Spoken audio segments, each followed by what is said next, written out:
Hello, beautiful souls. Today, we will be discussing the concept of reality transurfing, an esoteric teaching that provides a fresh perspective on shaping physical reality and manifesting desires. The teachings are derived from Vadim Zeland's book series, Reality Transurfing, which has become an iconic work of esoteric philosophy in Russian-speaking countries. In a nutshell, transurfing is a model that teaches you how to navigate and control reality by perceiving it in a certain way. However, it's important to understand that transurfing is not a one-size-fits-all solution to all problems. According to Zeland, we live in a world of consciousness, and infinite versions of reality exist simultaneously. The version of reality you experience is determined by the way you think and feel about your experiences. Therefore, consciously choosing the way you think and feel allows you to control which version of reality you live in. In this video, we will discuss Zeland's ideas in two sections. First, we will explain how different versions of reality take physical form, why you tend to remain in a single version of reality, and why it can be challenging to switch to a more desired version. In the second section, we will explore Zeland's methods for controlling which version of reality you want to live in.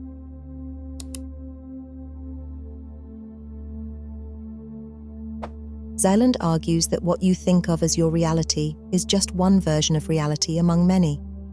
According to him, we live in a world of consciousness in which infinite alternative realities simultaneously exist. These realities fall into two categories. Reality number 1, physical materialized realities that you can perceive with your 5 senses. Reality number 2, invisible unmaterialized realities that lie dormant, waiting to take physical form. In this part, we'll clarify why some realities materialize while others lie dormant. We'll first explain how versions of reality take physical form. Then we'll explore why you tend to remain in the same version of reality and find it difficult to switch to a different, more desired version of reality. Principle 1. Invisible realities require emotional energy to materialize. What separates the physical, materialized reality that you can sense from the invisible, unmaterialized realities you can't sense? According to Zeland, it's emotional energy. He explains that every conscious being transmits emotional energy through their thoughts and feelings. This energy contributes to the physical materialization of reality. This is a process with 3 distinct parts. Part 1. You transmit emotional energy. Every thought and feeling you have emits emotional energy into the universe of consciousness, which contains infinite versions of reality. This emotional energy has a frequency that corresponds to the emotional content of your thoughts and feelings. When you have anxious thoughts, for example, you transmit anxious emotional energy into this realm of consciousness. Part 2. Your emotional energy feeds the reality matching your energy's frequency. Each version of reality in the world of consciousness has a distinct frequency. When your emotional energy aligns with and nourishes the unique frequency of a version of reality, it can manifest in physical form. For instance, there exists a version of reality where the very thing that makes you feel anxious is present. The more anxious energy you emit, the more probable it is for this reality to come to fruition. Part 3. Your experiences reflect your emotional energy. What you identify as your reality is simply a reflection of your emotional energy. According to Zeland, every individual transmits emotional energy into the world of consciousness, causing different versions of reality to materialize. The physical world we live in reflects all of these different materialized realities. However, while you might be aware of these materialized realities, you can only experience the version of reality that matches the emotional energy you personally transmit. For example, you work at a job you hate, live paycheck to paycheck, and often worry about your finances. Even though you're aware that there are billionaires in the world living luxurious lifestyles, you don't get to experience what it's like to be wealthy because your reality only reflects your worries about money. Why is it that you can be aware of other realities but not experience them? According to Deepak Chopra, it's because your motivations don't align with these other realities. Similar to Zeland, Chopra argues that all your experiences reflect your thoughts and feelings. He explains that your entire reality springs from an invisible, spiritual world of consciousness. This invisible realm pulses with thought energy, the energy of the trillions of thoughts that ever existed and are yet to exist. The same thought energy that permeates everything in the universe also flows through you. Each time you think or feel, you shape the nature of the thought energy that surrounds you and flows through you, thereby contributing to the creation of your reality. Chopra explains that the motivations behind your thoughts and emotions shape your perspective on the possibility of experiencing other realities. Essentially, your motivations can be classified into two parts. 1. Where you're directing your thought energy. What you give your attention to directs your thought energy to specific areas of your life. For example, you think about money, causing thought energy to flow to your finances. 2. Why you're directing your thought energy. Your reasons for thinking about something define the content of your thought energy and create life experiences that reflect those reasons. For example, you're thinking about money because you're worried about being poor. This fear shapes the content of your thought energy and creates life experiences that reflect and reinforce your financial insecurities. Therefore, Chopra argues that you can transform your experiences by paying attention to what you think and why you think about it. For example, you're more likely to experience wealth if you change your motivation for thinking about money from fear of poverty to enthusiasm about being rich. Since your version of reality simply reflects your emotional energy, why aren't you jumping between different realities every time your thoughts and feelings change? Zealand explains that you tend to remain in a single version of reality for two reasons. Number 1, you habitually transmit the same frequency. Number 2, realities require consistent emotional energy to materialize. Let's explore each of these two reasons in more detail. Reason 1, you habitually transmit the same frequency. Zealand explains that although the content of your thoughts and feelings often fluctuates, you're still predominantly thinking about and reacting emotionally to what happens in your version of reality, producing energy at the same frequency as your reality. This means that you're continually feeding your version of reality, which is why it continues to materialize. For example, you don't have enough money and feel bad every time you see something you can't afford. As a result, you transmit emotional energy that matches and therefore sustains your poor version of reality. Reason 2, realities require consistent emotional energy to materialize. According to Zealand, even if your emotional energy occasionally matches the frequency of a different reality, that reality won't instantly materialize for you. This is because realities require a consistent stream of emotional energy to fuel the materialization process. Now that you understand how your emotional energy feeds a specific version of reality, let's explore another side to this energy exchange that Zealand warns about. When you're not conscious of the frequency you're transmitting, you can inadvertently sustain a reality that you don't want.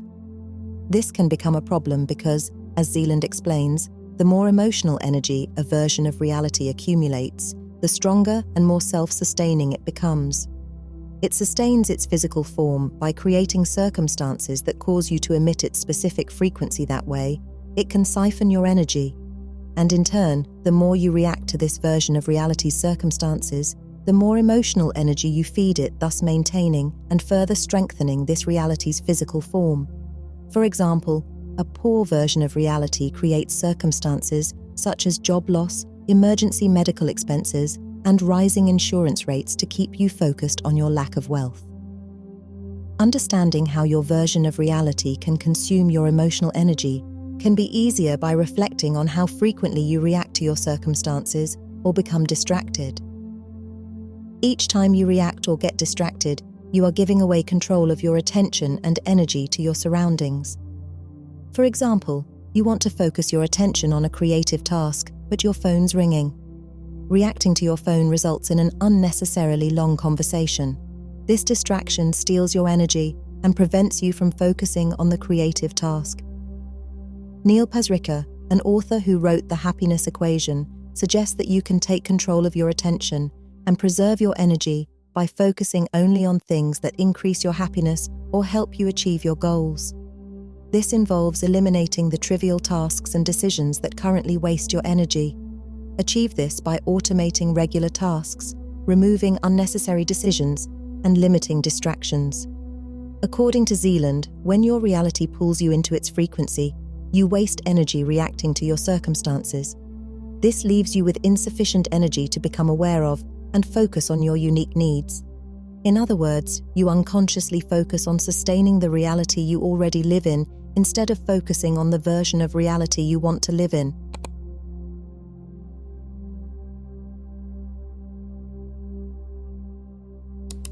We've just discussed how you're continually transmitting emotional energy at a frequency that sustains your version of reality. We'll now explore Zealand's advice for controlling which version of reality you live in. We'll cover his advice in 2 steps. Step 1, reclaim your emotional energy. Step 2, redirect your emotional energy. The first step toward changing your version of reality is to reclaim your emotional energy. This involves withdrawing your attention from unwanted aspects of your current reality so that you have more energy to direct toward your ideal version of reality. If you want to change your version of reality, it's probably because you are facing circumstances that you wish to avoid. You believe that a different version of reality will be free from these unwanted things. However, according to Zealand, all unwanted circumstances arise from a reality's attempt to drain your emotional energy by creating problems and concerns that justify intense emotional reactions to them. As we have discussed before, every time you focus on such circumstances, you waste your emotional energy in maintaining these unwanted aspects of reality. For example, you don't want to feel frustrated with your children.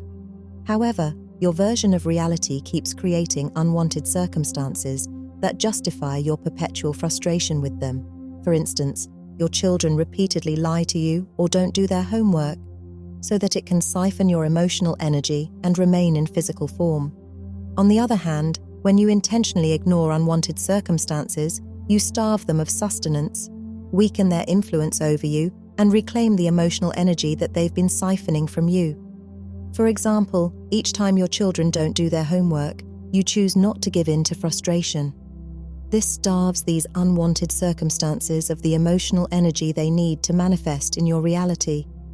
How can you intentionally ignore unwanted circumstances?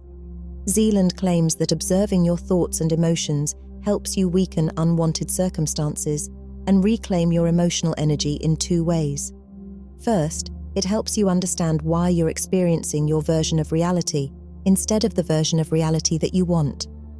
Second, it breaks the feedback loop that perpetuates your current version of reality. Let's further explore the 2 benefits of observing your thoughts and emotions. Benefit 1, observing yourself, helps you understand your reality.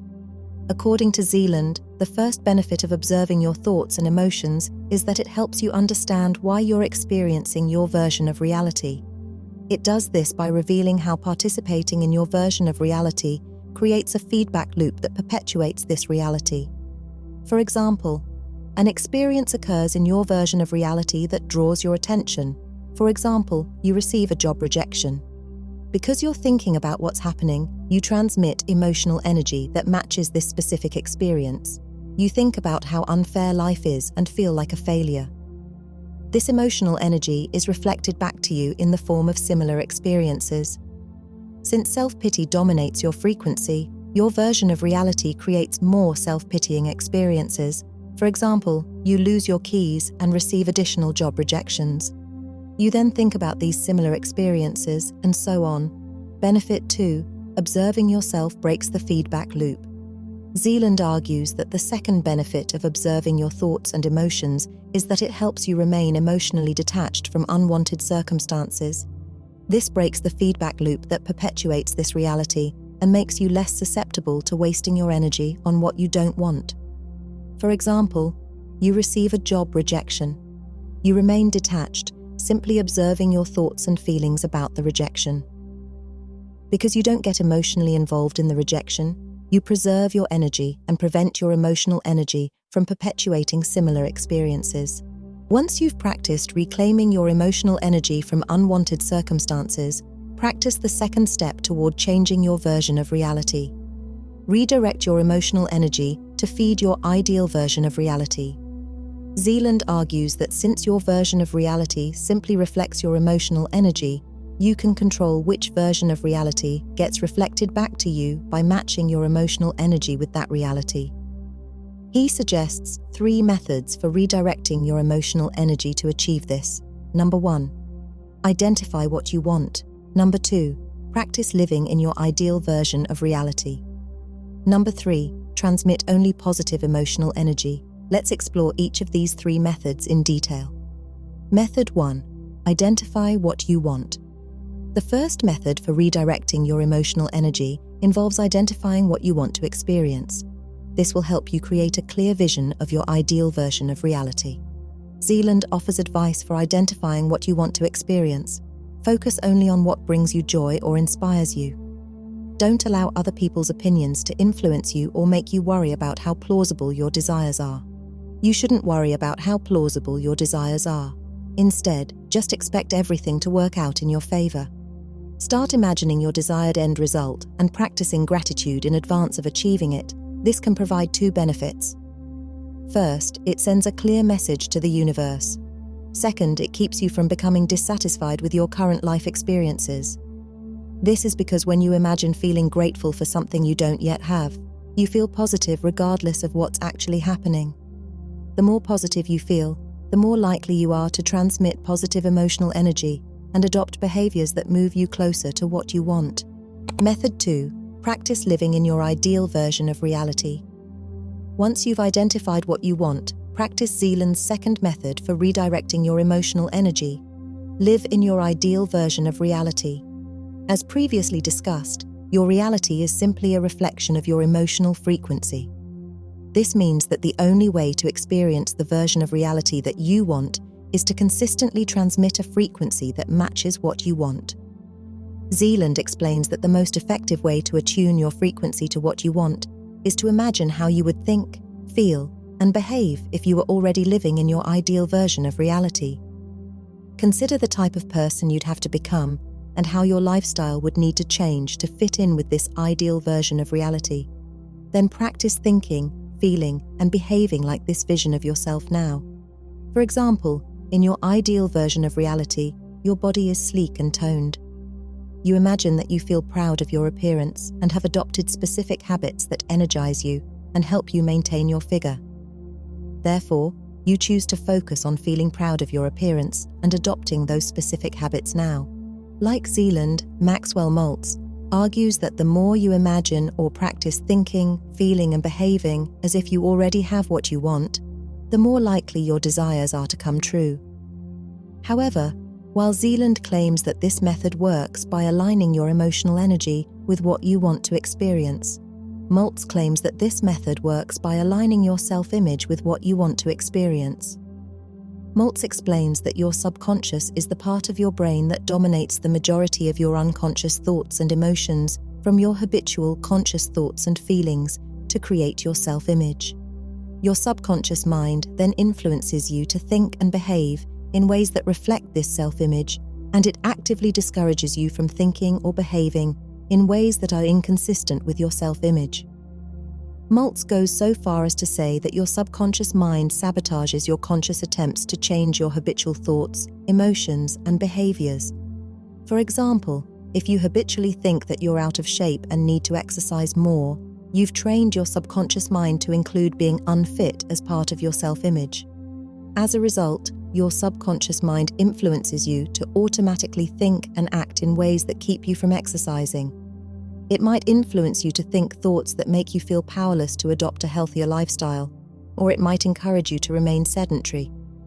Additionally, it may sabotage any attempt you make to become fitter, for example, influencing you to procrastinate about joining a gym. For this reason, Maltz argues that you can't change your experiences unless you consciously change your self-image and retrain your subconscious mind. He suggests that you can achieve this by regularly visualizing yourself behaving in ways that align with what you want and who you want to be. This is because your subconscious mind doesn't know the difference between imagination and reality. It can only react by creating changes in your self-image to what you imagine to be true. According to Maltz, visualizing what you want is the most effective way to overcome the self-sabotaging influence of the parts of your self-image that prevent you from living your ideal life. As such, this practice will train your subconscious mind to become more comfortable with the feeling of who you want to be, which will help you practice living your ideal life, as Zealand suggests. Method 3. Transmit unconditional positive emotional energy. The more you practice living in your ideal version of reality, the more your emotional energy will feed the materialization of what you want. According to Zealand, his third method, transmitting unconditional positive emotional energy, will accelerate this materialization process and help you transition smoothly into your ideal version of reality. Zealand explains that you always choose how to interpret all of your experiences. When you interpret something positively, you transmit positive emotional energy that feeds a positive version of reality. When you interpret something negatively, you transmit negative emotional energy that feeds a negative version of reality.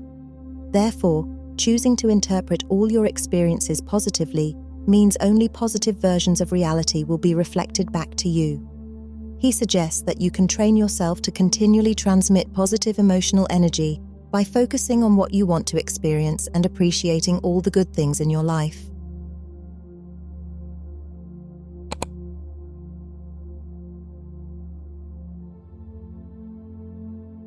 Like Zealand, Pasricha, the author of The Happiness Equation, argues that you can always choose to feel positive, regardless of what's happening in your life.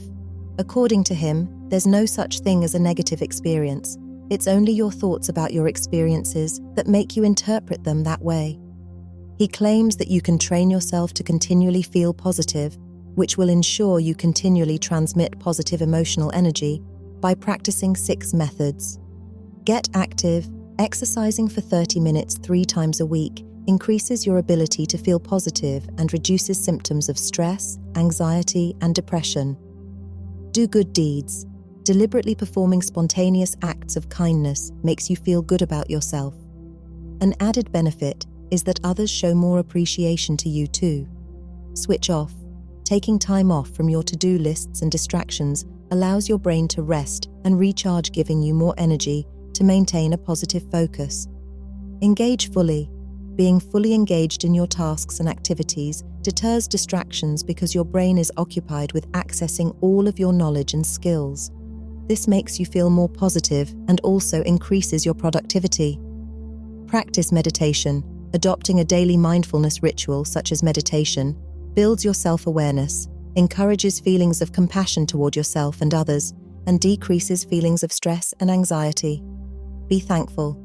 Taking time to write about experiences you're thankful for keeps you focused on what you like about your life and how lucky you are. Thank you for joining me on this captivating exploration of the fascinating concept of reality transurfing today. This powerful tool has the incredible potential to revolutionize your life in ways you can't even imagine. Remember, with every passing moment, you hold the power to steer your energy towards the reality you truly desire. The wellspring of this power resides within you, and it all begins with the choices you make. As we bid farewell for now, I have complete faith that you will embark on a journey to incorporate these principles into your everyday existence. May each day present you with an opportunity to put this newfound understanding into practice, and may you witness the remarkable transformations unfolding in your own reality. Until we meet again, I wish you a day filled with endless joy and an abundance of blissful experiences.